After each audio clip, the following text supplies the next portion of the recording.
आता या बुलेटिनमध्ये बघूयात सकाळच्या 100 बातम्या। 18 सप्टेंबर रोजी पार पडणाऱ्या गोलमेज परिषदेचे मनोज जरांगे यांना निमंत्रण देण्यात आले। मनोज जरांगे मराठा समाजाचं भवितव्य ठरवू शकत नाहीत। समाज कोणाच्या लावणीला बांधला जाऊ शकत नाही।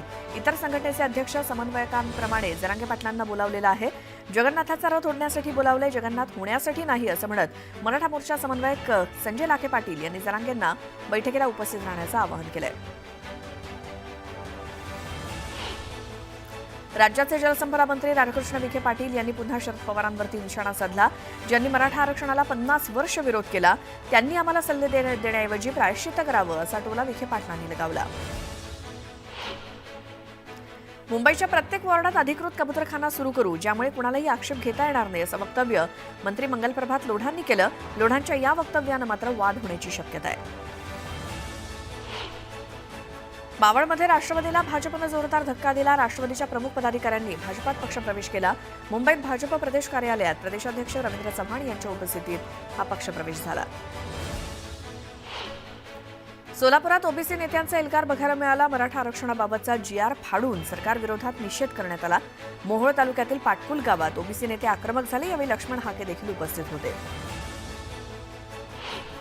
बुलढाण्याच्या मलकापूरमध्ये प्रहार संघटनेनं लोटांगण आंदोलन केलं। यावेळी रस्त्यावरील खड्डे तातडीनं दुरुस्त करण्याची मागणी आंदोलकांनी केली आणि जोरदार घोषणाबाजी केली। बीडमधील बंजारा समाजाच्या जनाक्रोश मोर्चात बोलताना धनंजय मुंडेंनी वंजारी आणि बंजारा एकच आहेत असं विधान केलं। यावरून बंजारा समाज आक्रमक झालाय। वंजारी बंजारा एकच नाहीत। या अगोदर तुम्ही आमच्या ताटातले 2.5% आरक्षण घेतलंय अशा भावना व्यक्त करत धनंजय मुंडेंविरोधात बीडमध्ये जोरदार घोषणाबाजी करण्यात आली। अनुसूचित जमातींमध्ये इतर जातींचा समावेश करू नये या मागणीसाठी आदिवासी समाज आक्रमक झालाय। वाशिमच्या मंगळुरुपीर तहसील कार्यालयावरती मोर्चा काढत इतर कोणत्याही जातीला अनुसूचित जमातीचा दर्जा देऊ नये या मागणीचं निवेदन देण्यात आलं। गेल्या वर्षी नांदेड शहरात झालेल्या पुरामुळे बाधित कुटुंबियांना अद्याप आर्थिक मदत मिळालेली नाही। दरम्यान पूरग्रस्तांना तातडीनं आर्थिक मदत देण्याच्या मागणीसाठी वंचितकडनं जिल्हाधिकारी कार्यालयासमोर उपोषण सुरू करण्यात आलंय।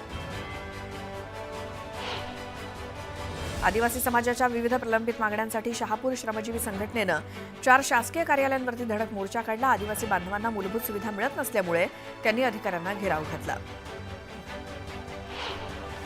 नागपूरच्या संविधान चौकातनं जाणारा रस्ता उड्डाणपुलाच्या कामामुळे गेल्या 3 वर्षांपासून बंद आहे। त्यामुळे वाहनधारकांना नाहक त्रास सहन करावा लागतोय। त्यामुळे तातडीनं रस्ता सुरू करण्याची मागणी करण्यात आली आहे।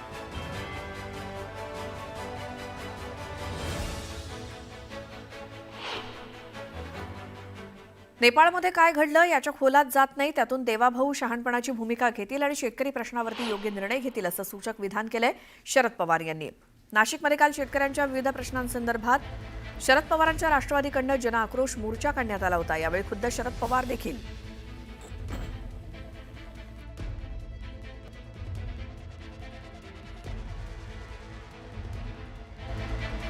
देखील या मोर्चात सहभागी झाले होते आणि शेतकऱ्यांच्या प्रश्नांकडे सरकारचं दुर्लक्ष झाल्याचं म्हणत शरद पवारांनी सत्ताधाऱ्यांवरती जोरदार हल्लाबोल केला।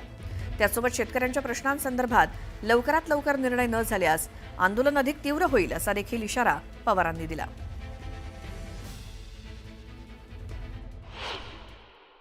शिवाजी महाराजांचा हा देवाभाऊ घेतील असं आम्हाला वाटत होतं, पण ठिकठिकाणी मोठे होर्डिंग, मोठे पोस्टर, मोठी चित्र ही त्यांनी लावली शिवाजी महाराजांचं नाव घेऊन, पण त्या बळीराजाच्यासाठी जिंकून बघायला तयार नाही। आणि असंच चित्र असेल तर आपल्याला निकाल घ्यावा लागेल। देवाभाऊंना माझी विनंती आहे, आजूबाजूला बघा हिंदुस्थानच्या काय घडतंय ते। नेपाळमध्ये गेल्या 8 दिवसात काय घडले, राज्यकर्ते गेले, एक भगिनी आली तिच्या हातात राज्य दिलं गेलं। आणखीन काय झालं मी त्याच्या खोलात जाऊ इच्छित नाही। शहाणपणा हा शिकण्याचं काम देवाभाऊ आणि त्यांच्या सहकारी करतील अशाच प्रकारची अपेक्षा आज या ठिकाणी करतो। तर विरोधक आहे त्यांचं कामच आहे. आता त्यांना काम दुसरं राहिलेलं नाही, त्यामुळे मोर्चा काढा, आपण इतक्या वर्षामध्ये तर काही केलं नाही पण आता ते करा, असं त्यांचं म्हणण्याचं कामच आहे मला असं वाटतं. ते असताना स्वतः कधी कर्जमाफीचा विषय त्यांनी हाती घेतला नाही, शेतकऱ्यांना काही दिलं नाही, गरीब कल्याणाच्या एवढ्या योजना चाललेल्या आहेत त्यातली एक योजनासुद्धा दिली नाही. पण आता शेवटी बिचारे ते हतबल आहेत, त्यांना आता निवडणुका समोर दिसत आहेत, काही ना काही अस्तित्व त्यांना टिकवायचं आहे स्वतःचं, त्यामुळे मला असं वाटतं ते मोर्चे वगैरे काढतील. पुन्हा पाहूयात सकाळच्या 100 बातम्या.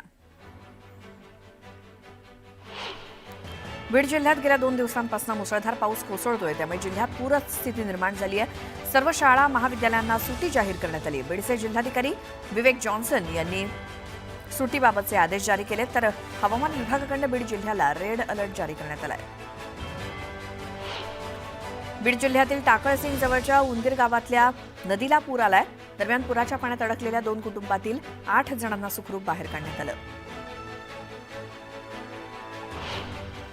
बीडच्या परळी तालुक्यातील हिवरा गोवर्धन गावातल्या गुणवारा नदीला आलेल्या पुरातून विद्युत खांब वाहून गेले. विद्युत खांब वाहून जातानाचा व्हिडिओ एका व्यक्तीनं आपल्या मोबाईलमध्ये कैद केलाय. लातूर जिल्ह्याच्या शिरूर, अनंतपाळ, देवणी, उदगीर आणि जळकोट या तालुक्यात अतिवृष्टी झाली. पावसामुळे नदी नाले दुथडी भरून वाहत असून देवणीकडे जाणारा मार्ग बंद झालाय. वाशिम तालुक्यात ढगफुटी सदृश पाऊस झाल्यामुळे धुमका लघुसिंचन प्रकल्प ओव्हरफ्लो झालाय. धरणाच्या सांडव्यावरनं मोठ्या प्रमाणात पाणी वाहू लागल्यामुळे धुमका उकळी पेन हा रस्ता बंद झालाय.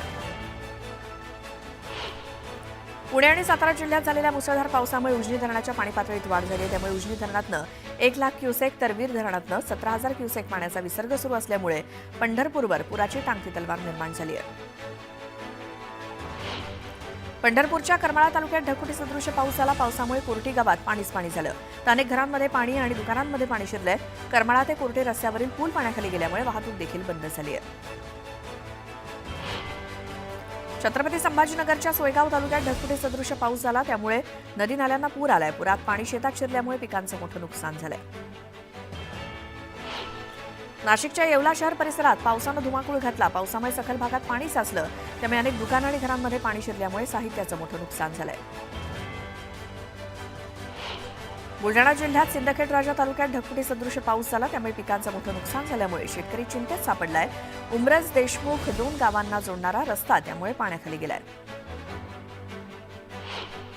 राज्यात पावसाचं थैमान सुरू असून मराठवाड्यासोबतच मध्य महाराष्ट्र आणि कोकणात काही ठिकाणी अतिवृष्टी झाली आहे, त्यामुळे पिकांचंही नुकसान झालंय. दरम्यान पुढचे 2 ते 3 दिवस राज्यात सर्वदूर मुसळधार ते अतिमुसळधार पावसाचा अंदाज हवामान विभागानं वर्तवलाय.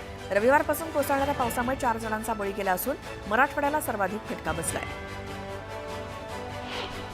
राज्यातील रखडलेल्या स्थानिक स्वराज्य संस्थांच्या निवडणुका घेण्यासाठी जानेवारी अखेरपर्यंत मुदतवाढ देण्याची मागणी करणारा अर्ज राज्य निवडणूक आयोगानं सर्वोच्च न्यायालयात सादर केला, त्यावरती आज सुनावणी होणार आहे. मुंबईसह ठाणे पालघर भागात पुढील 2 दिवस मेघगर्जनेसह पाऊस होणार आहे. राज्यभर मुसळधार पाऊस सुरू असून मुंबईसोबतच ठाणे पालघर जिल्ह्यांना हवामान विभागानं अतिवृष्टीचा इशारा दिलाय. नैऋत्य मोसमी वाऱ्यांच्या परतीची वाटचाल सुरू असतानाच मुंबईसोबतच संपूर्ण राज्यात पाऊस सक्रिय झालाय. मुंबई शहरातील 12 उपनगरीय रुग्णालयांमधील अतिदक्षता विभागासाठी मुंबई महानगरपालिकेकडून निविदा प्रक्रिया राबवण्यात येते. मात्र निविदा प्रक्रियेला 4 वेळा मुदतवाढ देऊनही कंत्राटदार मिळत नसल्यामुळे प्रशासनाची अडचण झाली आहे. सुंदर निसर्ग, विपुल जैवविविधतेसाठी ओळखण्यात येत असलेला महाबळेश्वर पाचगणी परिसर आता जागतिक नकाशावरती स्थान मिळवणार आहे. युनेस्कोच्या नैसर्गिक वारसा स्थळांच्या तात्पुरत्या यादीमध्ये महाबळेश्वर आणि पाचगणीनं स्थान मिळवलं असून या यादीत देशातील अन्य 6 ठिकाणांचा देखील समावेश झालेला आहे. इलेक्ट्रिक वाहनांच्या वाढत्या लोकप्रियतेत राज्यातील ई बाईक आणि ई स्कूटरनं आघाडी घेतली आहे. 2021 पासून आतापर्यंत नोंदवलेल्या 7.72 लाख इलेक्ट्रिक वाहनांपैकी 6.36 लाख वाहनं ही दुचाकी असून याचा एकूण वाटा 80% अधिक आहे. चार्जिंग स्टेशनची उपलब्धता, बॅटरी स्वॅपिंग सुविधा आणि सबसिडीमुळे नागरिक कारपेक्षा दुचाकीकडे जास्त आकर्षित होत आहे. सलग पावसामुळे मुंबईच्या तापमानात घसरण झाली. कमाल तापमान 25.7 अंश नोंदवलं गेलं. सरासरीच्या तुलनेत ते 5.1 अंशांनी घसरलंय. ते गेल्या 3 वर्षातील चालू महिन्यातील 15 सप्टेंबर हा सर्वाधिक थंड दिवस असून 56 वर्षातील म्हणजे 1969 पासूनचा 3रा थंड दिवस आहे. राज्यात इलेक्ट्रिक बाईक टॅक्सी सुरू करण्याचा मार्ग मोकळा झालाय. परिवहन विभागानं महाराष्ट्र बाईक टॅक्सी नियम 2025 अंतर्गत मंजुरी दिली आहे. पहिल्या 1.5 किलोमीटरसाठी 15 रुपये आणि त्यानंतरच्या प्रत्येक किलोमीटरसाठी 10.27 रुपये भाडं निश्चित करण्यात आलंय. कफपरेड ते आरे भुयारी मेट्रो 3 मार्गिकेचा शेवटचा टप्पा देखील लवकरच प्रवाशांच्या सेवेत दाखल होणार असून या महिना अखेरपर्यंत तो सुरू होण्याची चिन्ह आहेत. त्या पार्श्वभूमीवर मेट्रोच्या सेवा कालावधीत वाढ करण्याचा निर्णय MMRCनं घेतला. त्यानुसार आता सकाळी 5:55 पहिली गाडी सुटेल. गेल्या वर्षभरात सोन्यानं देशांतर्गत शेअर बाजाराच्या तुलनेत उत्तम परतावा दिला असून सेन्सेक्सला सुद्धा मागे टाकलंय.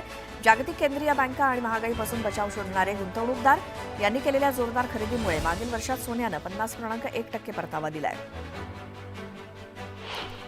जळगावच्या जामनेरमध्ये एसटीत समावेश करण्यासाठी बंजारा समाजानं एल्गार मोर्चा काढला.